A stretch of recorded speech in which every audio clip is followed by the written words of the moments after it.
অনেকেই মনে করেন সামান্য লিপস্টিক বা চোখে কাজল রেখে ঘুমিয়ে পড়লে তেমন কোনো ক্ষতি হয় না। তবে এই অভ্যাস নিয়মিত হয়ে গেলে তা ত্বকের জন্য হতে পারে ভয়ঙ্কর ক্ষতিকর।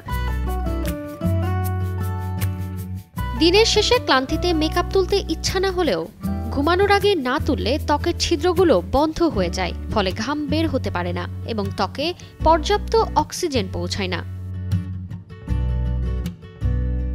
আমাদের ত্বক থেকে প্রাকৃতিকভাবে যে সিবাম বা তৈলাক্ত পদার্থ নিঃসৃত হয় তা ত্বকের আর্দ্রতা বজায় রাখতে সাহায্য করে। কিন্তু মেকআপ বেশি সময় ত্বকে থাকলে সিবাম বাধা পড়ে এবং এর ফলে ত্বকে ব্রণ, র্যাশ ও অ্যালার্জি দেখা দিতে পারে। ত্বক হয়ে পড়ে মলিন ও অস্বাস্থ্যকর, এমনকি ত্বকে অকাল বার্ধক্যের ছাপও পড়তে পারে। প্রতিদিন অন্তত দুবার ভালো মানের ক্লিনজার দিয়ে মুখ ধোয়া, রাতে শুতে যাওয়ার আগে মেকআপ তুলে ফেলা এবং ত্বকের ধরন অনুযায়ী ক্লিনজিং, টোনিং ও ময়শ্চারাইজিং করার অভ্যাস গড়ে তুলতে হবে। চোখের চারপাশে ত্বক খুবই সংবেদনশীল হওয়ায় সেখানে হালকা হাতে বিশেষ ক্লিনজার দিয়ে মেকআপ তুলতে হবে।